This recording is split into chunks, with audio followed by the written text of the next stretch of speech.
जय हिंद। यदि आप यह वीडियो देख रहे हैं तो निश्चित ही आप इस बात का महत्व समझते हैं कि प्रीवियस ईयर क्वेश्चंस हमारे एग्जाम के लिए कितने महत्वपूर्ण होते हैं।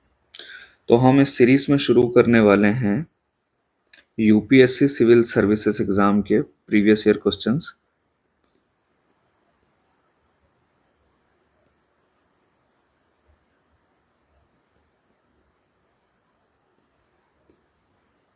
प्री परीक्षा के यानी प्रारंभिक परीक्षा के वर्ष 1995 से लेकर आज तक के सभी सभी विषयों के सभी प्रश्न पत्र हम हल करेंगे विषयवार एक एक करके। तो आज हम शुरू करने वाले हैं प्राचीन भारत का इतिहास, जिसमें हमारा पहला प्रश्न है कि हिंदी की जनता के संदर्भ में हिंदू शब्द का पहली बार प्रयोग किसने किया। तो इसका उत्तर है ऑप्शन डी यानी कि अरबों ने। आप जानते हैं कि भारत की उत्तर पश्चिमी सीमा, उत्तर पश्चिम यानी कि वर्तमान पाकिस्तान की ओर से, क्योंकि पाकिस्तान भी उस भारत का हिस्सा हुआ करता था, तो इस ओर से आने वाले लोग विदेशी आक्रांता, व्यापारी या यात्री थे। हिंदू शब्द का प्रयोग अरबों ने इस पहली बार किया। इस बात का प्रमाण यह है कि 11वीं शताब्दी में एक लेखक हुए हैं अल बरूनी। अल बरूनी ने अपनी एक किताब में, किताब का नाम है किताब अल हिंद, जो उन्होंने अरबी भाषा में लिखी थी। इस किताब में उन्होंने भारत की जनता के लिए हिंदू शब्द का प्रयोग किया है। तो किताब अल बरूनी की, किताब अल हिंद, किताब अल हिंद, जो कि अरबी भाषा में लिखी गई थी। 11वीं शताब्दी में ये लेखक हुए हैं। अगला प्रश्न है, निम्नलिखित में से वह कौन सी ब्रह्मवादिनी थी जिन्होंने कुछ वेद मंत्रों की रचना की है। अब यहां पर ब्रह्मवादिनी शब्द महत्वपूर्ण है।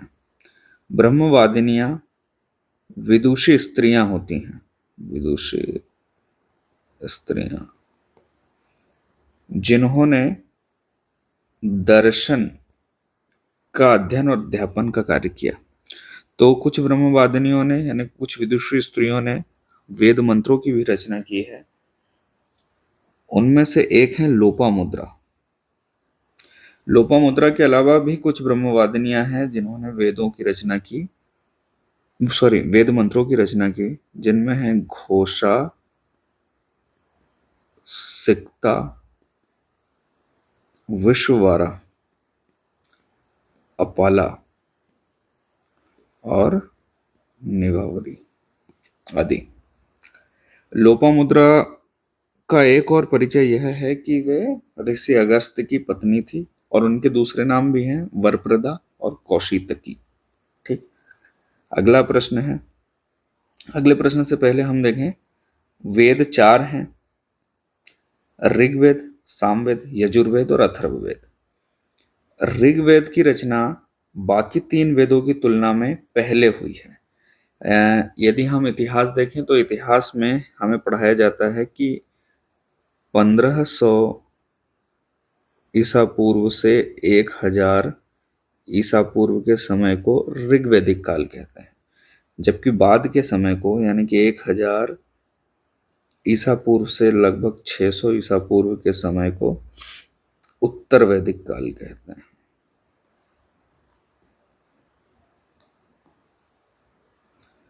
अगला प्रश्न है, सूची एक को सूची दो से सुमेलित कीजिए और सूचियों के नीचे दिए गए कूट का प्रयोग करते हुए सही उत्तर का चयन कीजिए।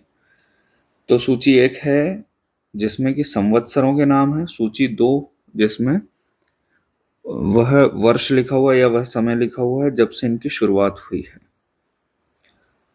विक्रम संवत, शक संवत, गुप्त संवत और कली संवत। एक एक करके हम सभी कैलेंडर्स पर यानी सभी संवत्सरों पर बात करेंगे।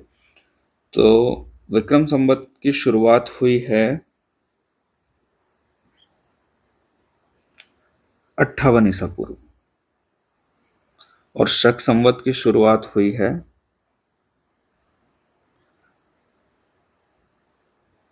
78 ईसवी। गुप्त संवत की शुरुआत हुई है 320 ईसवी। कली संवत्सर की शुरुआत हुई है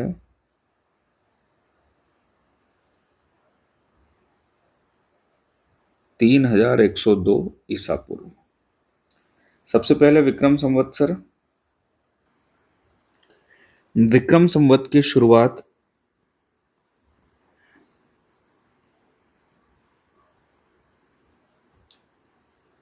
58 ईसा पूर्व में हुई। कब? जब मालवा के शासक विक्रमादित्य ने शकों को हराया था। विक्रमादित्य वर्तमान मालवा जो मध्य प्रदेश का हिस्सा है उसी के शासक हुआ करते थे। याद रखने वाली बात यह भी है कि विक्रमादित्य नाम नहीं बल्कि एक उपाधि है जो उन लोगों को दी गई भारतीय इतिहास में जिन्होंने विदेशी शासकों या विदेशी आक्रांताओं को हराया और उनसे भारत की जनता की रक्षा की है या अपने राज्यों की जनता की रक्षा की है। ठीक। तो विक्रमादित्य मालवा के शासक थे और विक्रम संवत की शुरुआत उन्होंने ही की। अब विक्रम संवत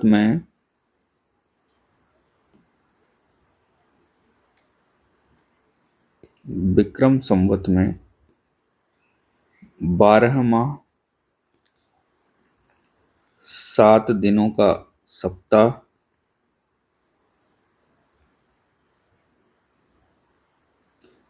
प्रत्येक 3 वर्ष में 1 माह अतिरिक्त, और हमारे यहाँ जितने भी तीज त्योहार हैं हमारे सभी विक्रम संवत के अनुसार ही मनाए जाते हैं। 12 महीनों में है चैत्र, वैशाख, ज्येष्ठ, आषाढ़, श्रावण, भाद्रपद, अश्विन, कार्तिक, अग्रहायण, पौष माह और फाल्गुन। तो ये बात रही विक्रम संवत की। अगला हम देखेंगे शक संवत। शक संवत की शुरुआत 78 ईस्वी में हुई। 78 ईस्वी।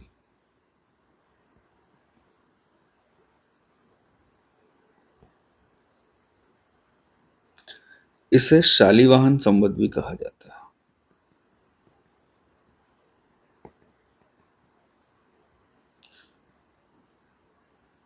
इसकी शुरुआत कुषाण शासक कनिष्क ने की और कनिष्क ने भी शकों को ही हराया था।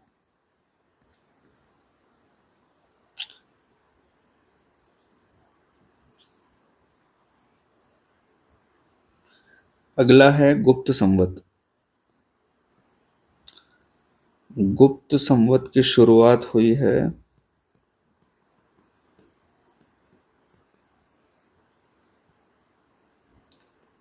320 ईस्वी में। इसकी शुरुआत की है विक्रमादित्य ने नहीं, चंद्रगुप्त प्रथम ने। गुप्त शासक चंद्रगुप्त प्रथम। कली संवत।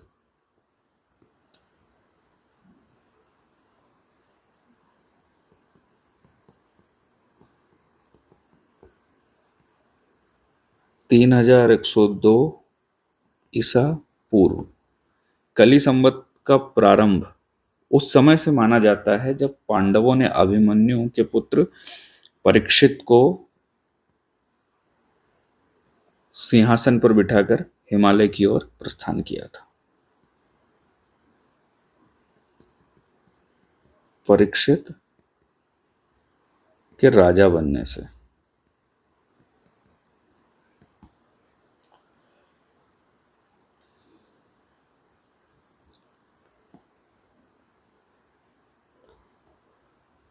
दो सौ 248 ईस्वी में कलचुरी संवत की शुरुआत हुई थी।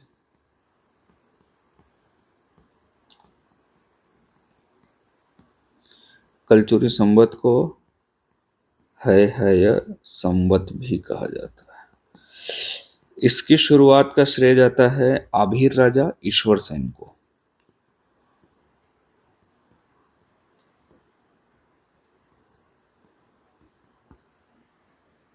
ठीक। अगला प्रश्न, गुप्त काल में लिखित संस्कृत नाटकों में स्त्री और शूद्र बोलते हैं संस्कृत, प्राकृत, पाली या सौरसेनी। अब गुप्त काल में कई लेखक हुए हैं जिनमें कालिदास, विशाखदत्त, शूद्रक, भास, हरिसेन, वीरसेन, वत्स भट्टी आदि। अब नाटककारों की बात करें, केवल नाटकों की बात करें, तो कालिदास, विशाखदत्त, शूद्रक और भास गुप्त काल में इन्होंने नाटक लिखे हैं, संस्कृत भाषा में लिखे हैं। लेकिन इनके नाटकों की एक खास विशेषता यह है कि इसमें जो सामाजिक वर्ग में उच्च स्तर पर लोग हैं वे संस्कृत भाषा का प्रयोग करते हैं, और जो सामाजिक वर्ग में निचले स्तर पर हैं वे प्राकृत भाषा का प्रयोग करते हैं। तो यहां पर एक समाज में विभाजन नजर आता है। कालिदास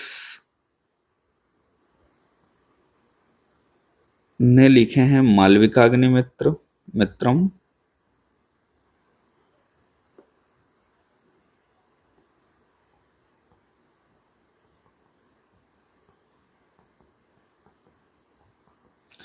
मालविकाग्निमित्रम। मालविका और अग्निमित्र की कहानी है। मालविका मालवा की राजकुमारी थी और अग्निमित्र पुष्यमित्र शुंग के पुत्र थे। उन्होंने एक और नाटक लिखा है जिसका नाम है विक्रमोर वर्षियम और अभिज्ञान शकुंतलम।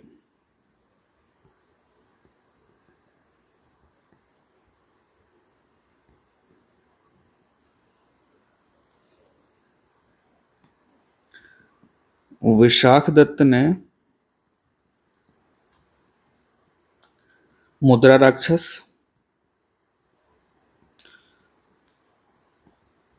और देवी चंद्रगुप्त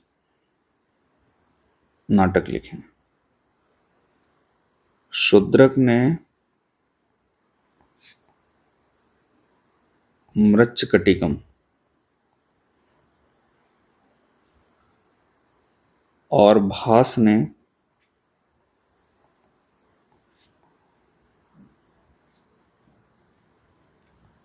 स्वप्नवास दत्ता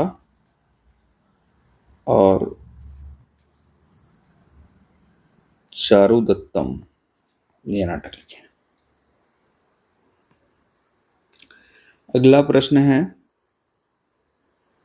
अशोक का अपने शिलालेखों में सामान्यतः जिस नाम से उल्लेख हुआ है वह है चक्रवर्ती, धर्मदेव, धर्मकीर्ति या प्रियदर्शी। देखिए, वर्ष 1995 से लेकर अभी तक यूपीएससी का प्रश्न पूछने का तरीका बदला है और शुरुआत में केवल तथ्यों पर बात की गई है, लेकिन अभी विश्लेषणात्मक प्रश्नों पर ज्यादा ध्यान है। इसलिए शुरुआती प्रश्न केवल कुछ शब्दों, कुछ तथ्यों पर ही जोर दे रहे हैं। तो इस प्रश्न की बात करें तो इसमें अशोक को उनके शिलालेखों में जिस नाम का बार बार उपयोग आता है वह है प्रियदर्शी। एक और शब्द है देवनाम पिय। देवनाम पिय और पियदर्शी या प्रियदर्शी। अशोक का उनके शिलालेखों में इन दो नामों से उन्हें संबोधित किया है। कुछ शिलालेख हैं जिनमें अशोक का नाम अशोक ही लिखा हुआ है। अगर बात करें शिलालेख और अभिलेख की, तो शिलालेखों और अभिलेखों में एक अंतर यह है कि अभिलेख एक बड़ा गोला है और शिलालेख एक छोटा गोला। बड़े गोले के अंदर छोटा गोला। शिलालेख केवल पत्थरों पर, चट्टानों पर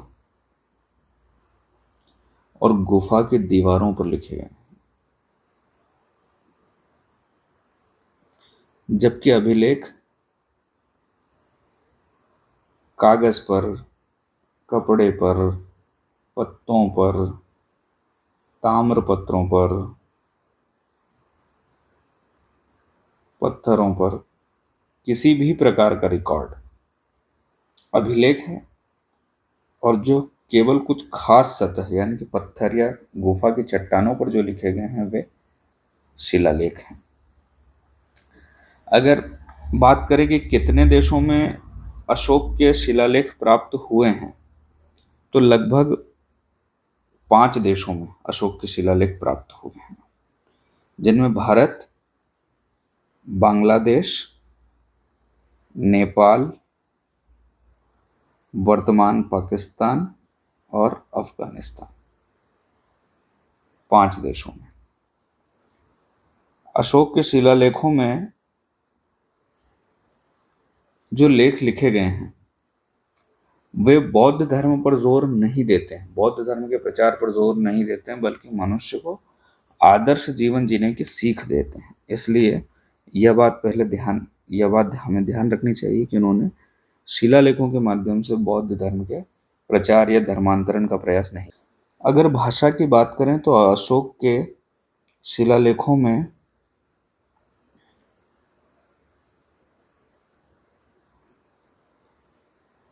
प्राकृत भाषा, यूनानी जिसे ग्रीक भी कहते हैं, अरामी, अरेमिक या अरामाई, इन भाषाओं का उपयोग किया है। और लिपि में ब्राह्मी लिपि, खरोष्ठी लिपि का प्रयोग किया है।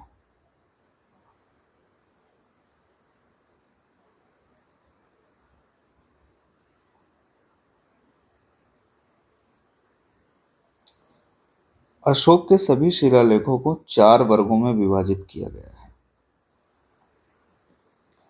4 वर्गों में पहला वर्ग है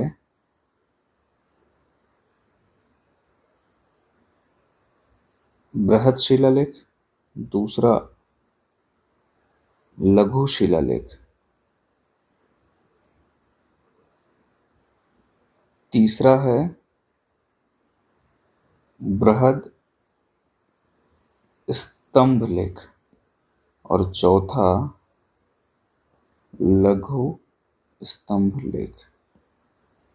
आज हम मैप के थ्रू यह समझने का प्रयास करेंगे कि बृहद शिलालेख कहाँ कहाँ पर मिले हैं अशोक काल के।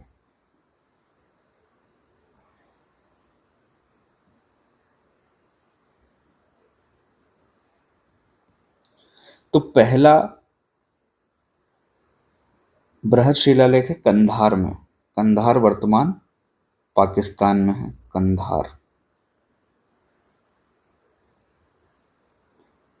कंधार प्रांत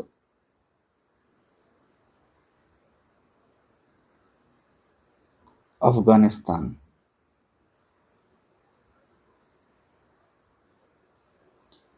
यहाँ पर 13वां और 14वां अभिलेख मिला है। 10 10 बृहद शिलालेख, क्षमा कीजिए, 14 बृहद शिलालेख हैं जो 10 स्थानों पर प्राप्त हुए हैं। तो 14 जो बृहद शिलालेख हैं उनमें से 13वां और 14वां कंधार में मिला है। यहाँ पर ग्रीक और अरेमिक भाषा का उपयोग किया गया है। अगला है शाहबाजगढ़ी। शाहबाजगढ़ी है वर्तमान पाकिस्तान में खैबर पख्तूनवा प्रांत,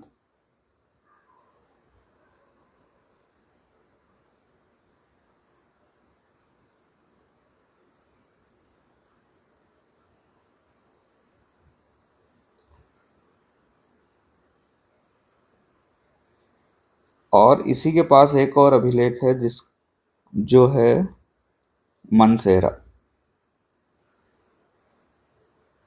यह भी खैबर पख्तूनवा प्रांत और पाकिस्तान में ही है। दोनों जगहों पर, इन दोनों स्थानों पर सभी 14 के 14 ही शिलालेख मिले हैं।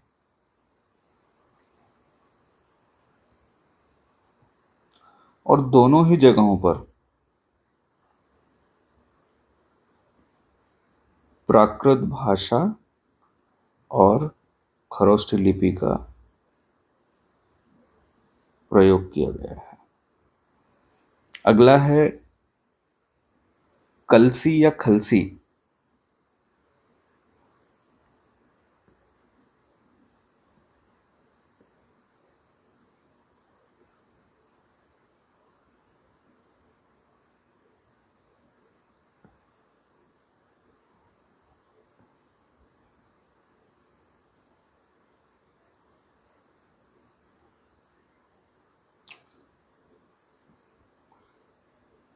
अगला है कलसी या खलसी, जो वर्तमान उत्तराखंड के देहरादून जिले में है। यहाँ पर भी सभी के सभी 14 अभिलेख मिले हैं। प्राकृत भाषा और ब्राह्मी लिपि का उपयोग किया गया है। अगला है गिरनार। गिरनार यानी आज के गुजरात के जूनागढ़ जिले में एक स्थान।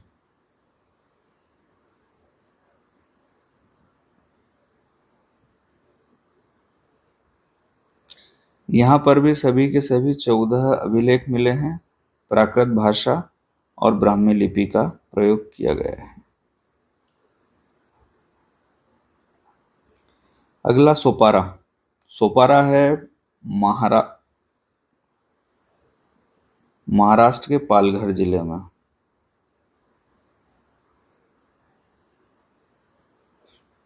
सोपारा में 8वां और 9वां अभिलेख मिला है।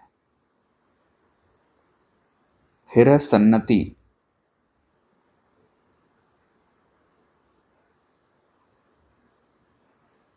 गुलबर्गा जिला, कर्नाटक। अगला है यर्रागुड़ी।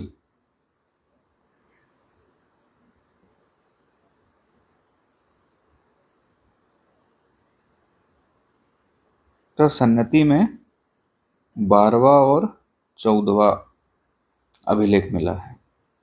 यर्रागुड़ी अनंतपुर जिला, आंध्र प्रदेश। सभी के सभी 14 अभिलेख प्राकृत भाषा ब्राह्मी लिपि का प्रयोग किया गया। जौगढ़। जौगढ़ गंजम जिला, ओडिशा। 1 से लेकर 10 अभिलेख और 14वां अभिलेख मिला। 2 एक्स्ट्रा हैं। और ये जो दो दो एक्स्ट्रा अभिलेख हैं, दो अतिरिक्त अभिलेख हैं, जिनमें कलिंग युद्ध के बाद अशोक को दुख का उन्होंने वर्णन किया है। और इसका धौली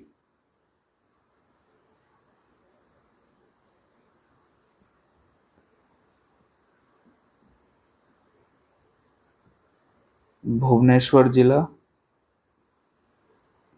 उड़ीसा। यहाँ पर भी 1 से लेकर 10 तक अभिलेख मिले हैं, 14वां अभिलेख। और जो यहाँ पर 2 अभिलेख मिले हैं वे ही यहाँ पर भी हैं, जिनमें अशोक ने अपने दुख को व्यक्त किया है। तो कंधार 1, मनसेहरा, शाहबाजगढ़ी, कलसी, गिरनार, सोपारा, सन्नती, यर्रागुड़ी, गंजम और गंजम नहीं, जौगढ़, जौगढ़ और धौली 10वां। 14 बृहद अभिलेख 10 स्थानों पर प्राप्त हुए हैं। ध्यान रखने वाली बात है यह है कि जो अफगानिस्तान में जो अभिलेख मिले हैं, कंधार में, केवल कंधार में जो शिलालेख मिला है उसमें ही ग्रीक भाषा और अरेमिक भाषा का प्रयोग किया गया है। वर्तमान पाकिस्तान में जो 2 स्थानों पर प्राप्त हुए हैं, शाहबाजगढ़ी, मनसेहरा, वहां पर भाषा तो प्राकृत है लेकिन लिपि खरोष्ठी है। इसके अलावा भारत में, वर्तमान भारत में मिले सभी शिलालेखों में प्राकृत भाषा और ब्राह्मी लिपि का उपयोग किया गया है।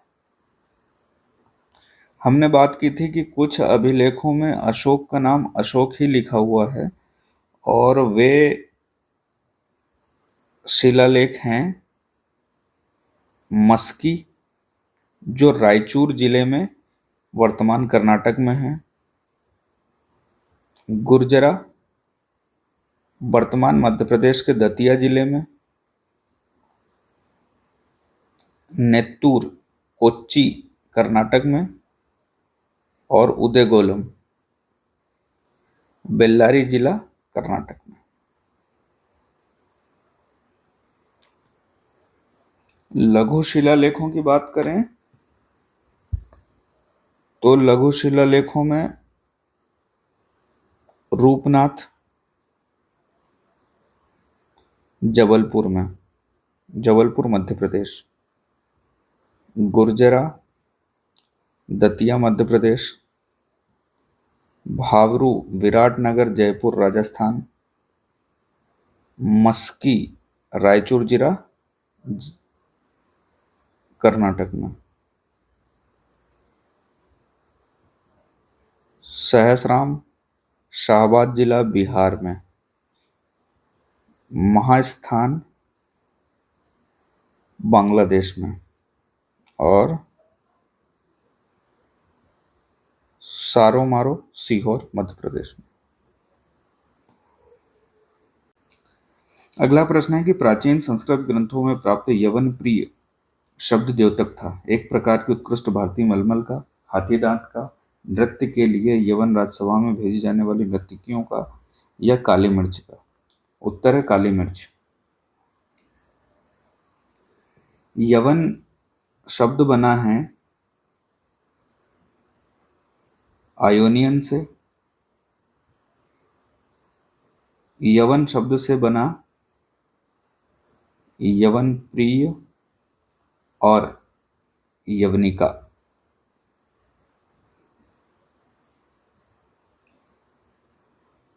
यवनिका का अर्थ है पर्दा।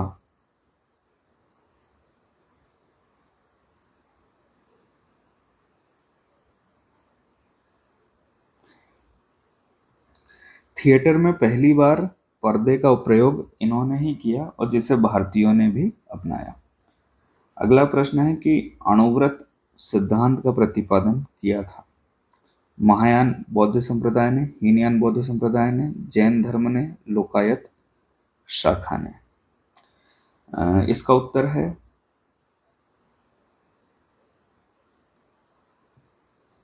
जैन धर्म ने। दरअसल जैन धर्म ने पंच महाव्रत का सिद्धांत दिया।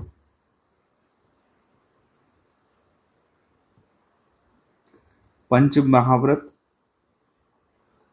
सत्य, अहिंसा, अचौर्य, अपरिग्रह और ब्रह्मचर्य।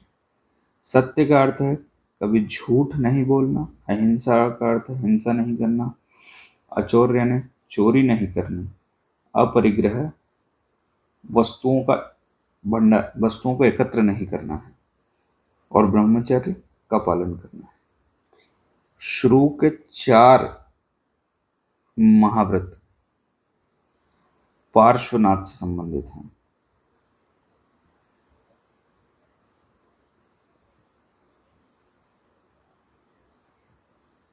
पार्श्वनाथ 23वें तीर्थंकर थे।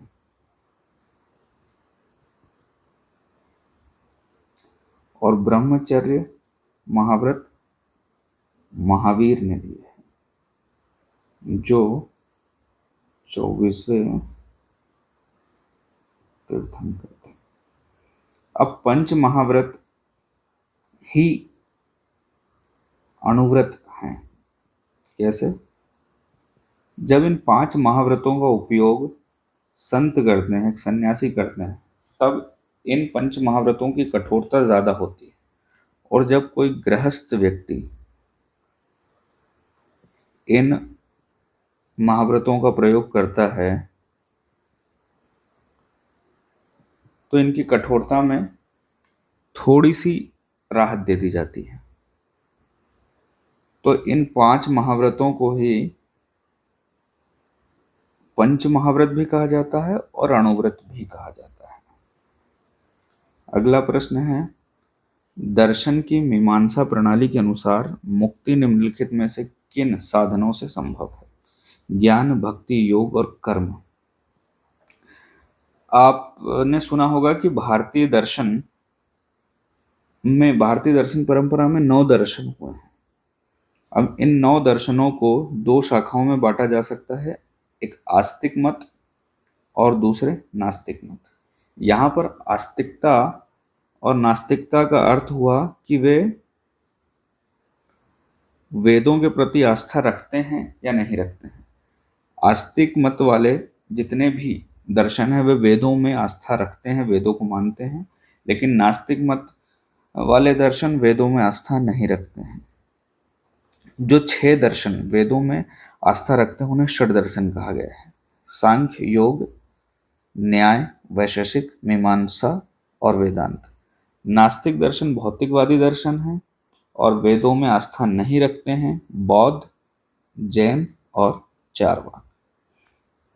तो यहाँ पर बात की जा रही है एक आस्तिक दर्शन की, यानी कि मीमांसा प्रणाली।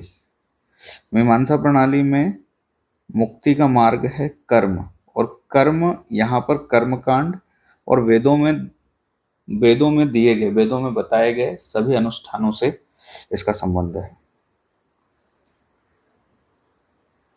अगर हम बात करें कि इनकी शुरुआत किसने की, इनके प्रणेता कौन थे या इन्हें किस दार्शनिक ने व्यवस्थित किया, तो उनमें है योग का संबंध है पतंजलि से। सांख्य जो सबसे पुराना भी दर्शन है, महर्षि कपिल इसके प्रतिपादक हैं। न्याय का संबंध है गौतम से। वैशेषिक कणाद, मीमांसा जैमिनी,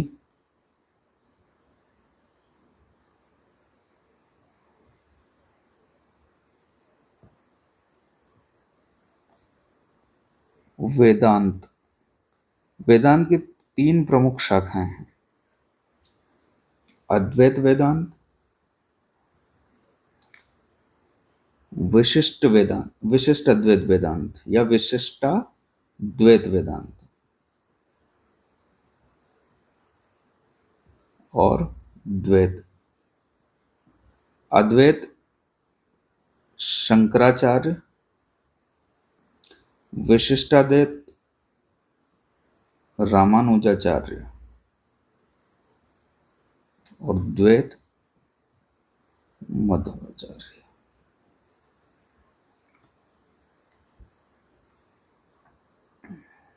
नौवां प्रश्न कि चोल काल के दौरान नटराज की कांस्य प्रतिमा देवता को निरपवाद रूप से निम्नलिखित के साथ दिखाती है: 8 हाथ, 6 हाथ, 4 हाथ, 2 हाथ। इसका सही उत्तर है 4 हाथ। नटराज की मूर्ति अगर हम देखें तो हम पाएंगे कि उनके 4 हाथ हैं। 4 हाथ में एक हाथ में डमरू है,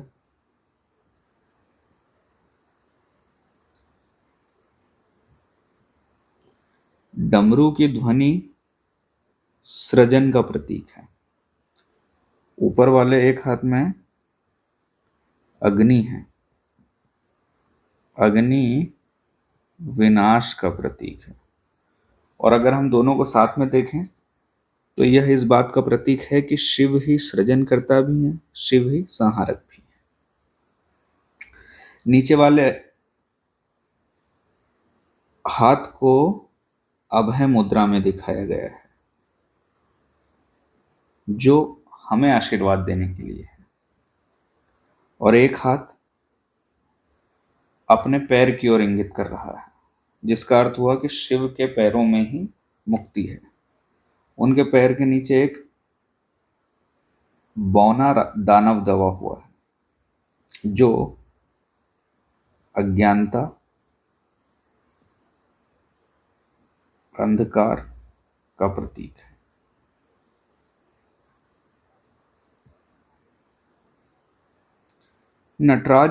यह नटराज प्रतिमा है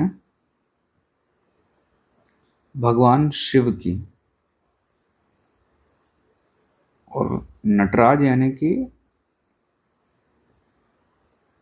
कलाओं का राजा।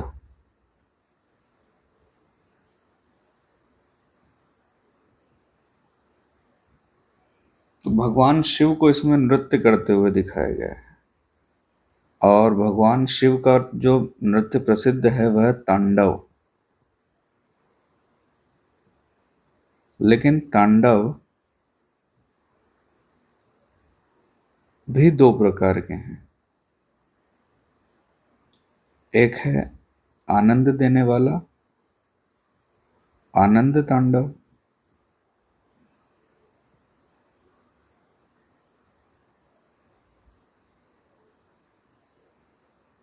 और दूसरा रौद्र तांडव।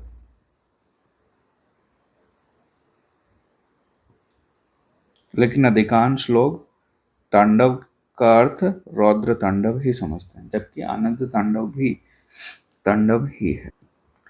प्राचीन भारत के विश्वोत्पत्ति विषयक धारणाओं के अनुसार 4 युगों के चक्र का सही क्रम क्या है?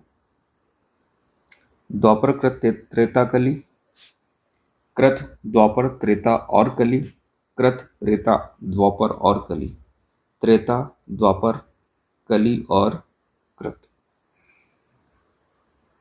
इसका सही उत्तर है कृत। यानी कि सबसे पहले कृतयुग, जिसे सतयुग भी कहते हैं, फिर द्वापर युग, फिर त्रेता युग और फिर कलयुग। कृत युग में अगर भगवान विष्णु के 10 अवतारों को लें तो उनमें मत्स्य अवतार कृतयुग में हुआ, कूर्म अवतार कृतयुग में हुआ, वराह भी, और नरसिंह अवतार भी। द्वापर युग में वामन अवतार,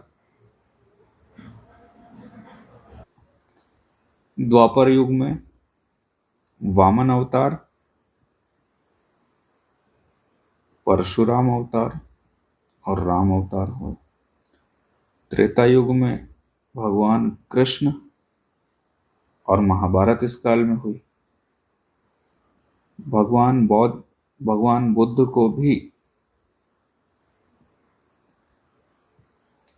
विष्णु का एक अवतार माना जाता है और आने वाले अवतार कल की अवतार। 11वां प्रश्न है कि देवदासी संस्था के प्रसंग में निम्नलिखित में से कौन सा मंदिर समाचारों में चर्चित रहा है? जगन्नाथपुरी मंदिर, पशुपति नाथ मंदिर, कंदरिया महादेव मंदिर, 64 योगिनी मंदिर। इसका सही उत्तर है जगन्नाथ मंदिर, पुरी, उड़ीसा में। पशुपतिनाथ मंदिर काठमांडू में है, यानी नेपाल में। बागमती नदी के तट पर वर्ल्ड हेरिटेज साइट का हिस्सा है। कंदरिया महादेव मंदिर वर्तमान मध्य प्रदेश में खजुराहो, छतरपुर जिले में। राजा धंगदेव चंदेल के द्वारा बनवाया गया था मंदिर और इसे बनाने के लिए बलुआ पत्थर और ग्रेनाइट पत्थरों का उपयोग किया गया है। 64 योगिनी मंदिर भेड़ाघाट में है। भेड़ाघाट मध्य प्रदेश में है। नर्मदा नदी के पास है 64 योगिनी मंदिर।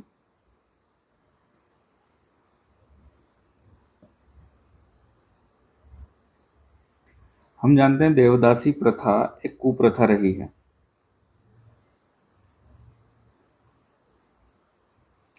और न केवल जगन्नाथपुरी में यह प्रथा प्रचलित थी बल्कि भारत के अन्य हिस्सों में भी यह प्रथा प्रचलित रही है, विभिन्न नामों से और विभिन्न रूपों में। जगन्नाथपुरी 4 धामों में से भी एक है। 4 धाम हम जानते हैं जिनकी स्थापना आदि गुरु शंकराचार्य ने की थी। भारत के 4 हिस्सों में 4 धाम। जगन्नाथ पुरी, यहाँ पर है गोवर्धन मठ।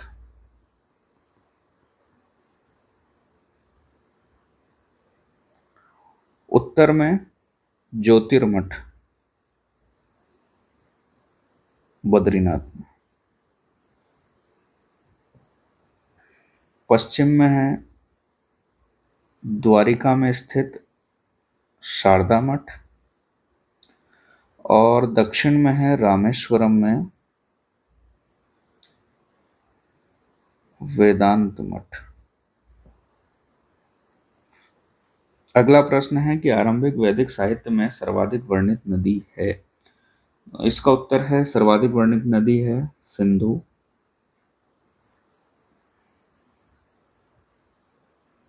आरंभिक वैदिक साहित्य में, चूंकि आरंभिक वैदिक साहित्य हमने पहले भी बात की है कि ऋग्वेद की रचना बाकी 3 वेदों से पहले की मानी जाती है और इसमें सिंधु नदी का वर्णन है, यानी कि ऋग्वेद लिखने वाले लोग सिंधु नदी और कहीं ना कहीं एक सरस्वती नदी जो वर्तमान में विलुप्त हो चुकी है उसके करीब कहीं रहे होंगे।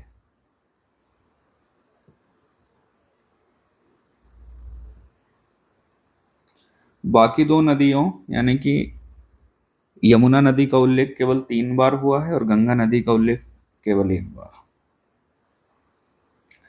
निम्नलिखित में से कौन सा आरंभिक जैन साहित्य का भाग नहीं है? थेरीगाथा, सूत्र कृतांग, आचरांग सूत्र, बृहत्कल्प। इसका सही उत्तर है थेरीगाथा। इसका संबंध है बौद्ध साहित्य से।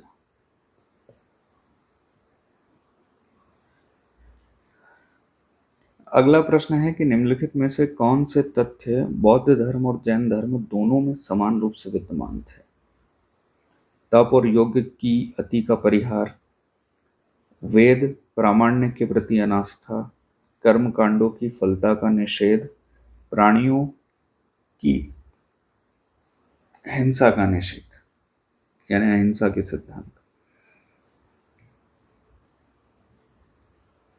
जैन धर्म और बौद्ध धर्म दोनों ने ही वेदों के प्रति अनास्था प्रकट की है, वेदों को नहीं मानते हैं। दोनों ही धर्म कर्म कांडों को भी नहीं मानते हैं और अहिंसा पर अत्यधिक बल देते हैं। लेकिन अंतर है कि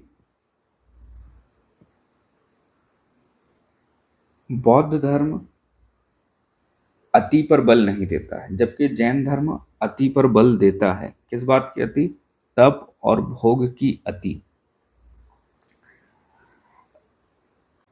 जैन धर्म में संलेखना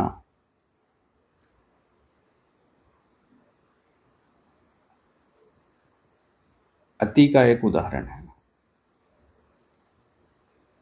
अगला प्रश्न है कि प्राचीन भारतीय समाज के प्रसंग में निम्नलिखित शब्दों में से कौन सा शब्द शेष तीन के वर्ग का नहीं है? उत्तर है कोश।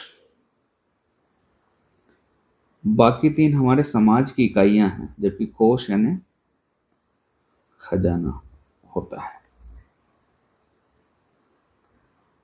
अगला प्रश्न है निम्नलिखित में से कौन गुप्त काल में अपनी आयुर्विज्ञान विषयक चिकित्सा के लिए जाना जाता है? सौमिल्य है नाटककार, कालिदास के पूर्ववर्ती। शूद्रक हैं नाटककार जिन्होंने मृच्छकटिकम लिखा। शौनक है संस्कृत वैयाकरण।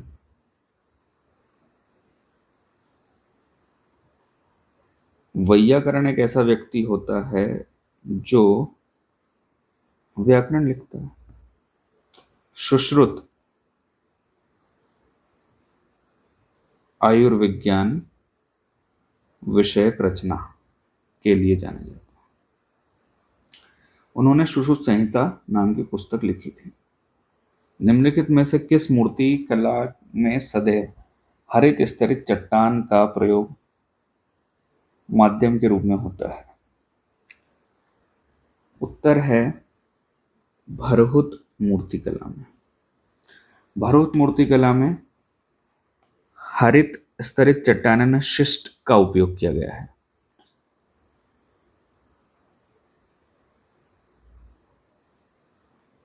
भरहुत है वर्तमान मध्य प्रदेश के सतना जिले में, और इसकी खोज, इस स्थान की खोज वर्तमान आधुनिक युग में 1873 में अलेक्जेंडर कनिंघम ने की थी।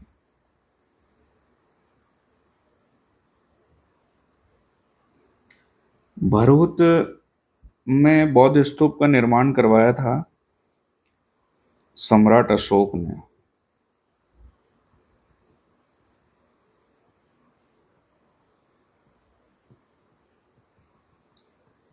तीसरी शताब्दी ईसा पूर्व में, और दूसरी शताब्दी ईसा पूर्व में यानी कि शुंग काल में इस पर कलात्मक कार्य किया गया था। दूसरी शताब्दी ईसा पूर्व में, और यहाँ पर जातक कथाएं, वृक्ष वेदिकाएं, जानवर आदि को उत्कीर्ण करवाया गया था। अगला प्रश्न है सूची 1 को सूची 2 से सुमेलित कीजिए और सूचियों तथा सूचियों के नीचे दिए गए कूट का प्रयोग करते हुए सही उत्तर चयन कीजिए। सूची 1 में है विशाख दत्त, बरहामिहिर, चरक और ब्रह्मगुप्त। सूची 2 में चिकित्सा, नाटक, खगोल विज्ञान और गणित। विशाख दत्त का संबंध है नाटकों से, जो हम पहले ही पढ़ चुके हैं। बरहामिहिर खगोल विज्ञान से संबंधित है। चरक चिकित्सा क्षेत्र से संबंधित है और ब्रह्मगुप्त गणित से। तो इसका सही उत्तर होगा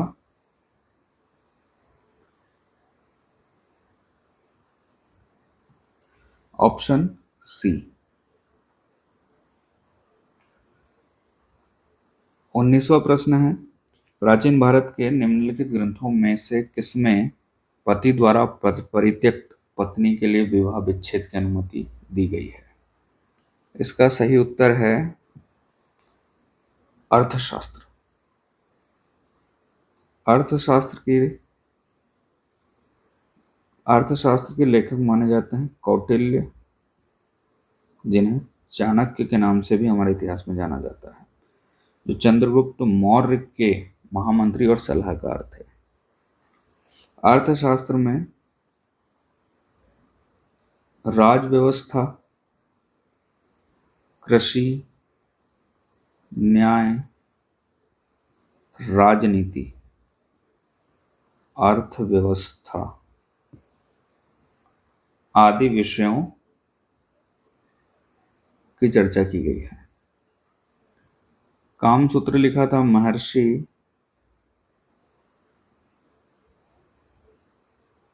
वात्स्यायन ने। इसे प्रथम यौन संहिता माना जाता है। इसे संस्कृत में लिखा गया था।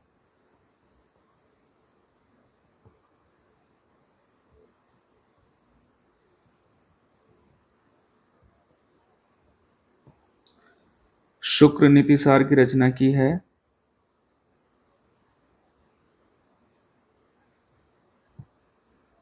शुक्राचार्य ने। यह एक नीति ग्रंथ है।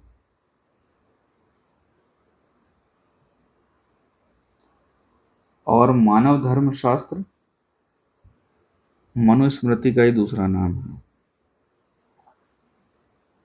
हिंदू धर्म में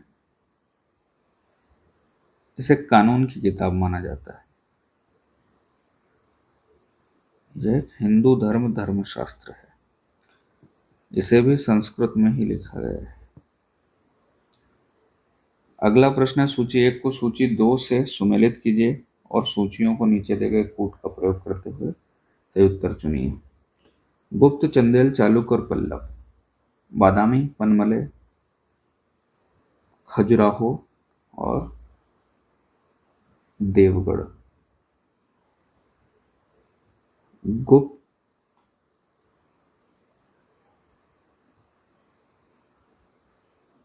संबंधित हैं देवगढ़ से। देवगढ़ है वर्तमान ललितपुर में, उत्तर प्रदेश में। यहाँ पर दशावतार मंदिर है, जो भगवान विष्णु को समर्पित है। चंदेल का संबंध है खजुराहो से।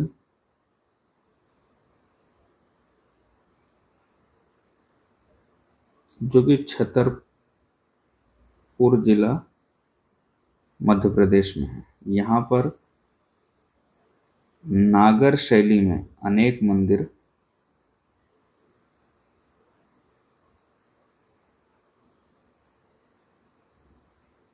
इन मंदिरों का निर्माण चंदेल वंश के राजाओं ने ही करवाया था।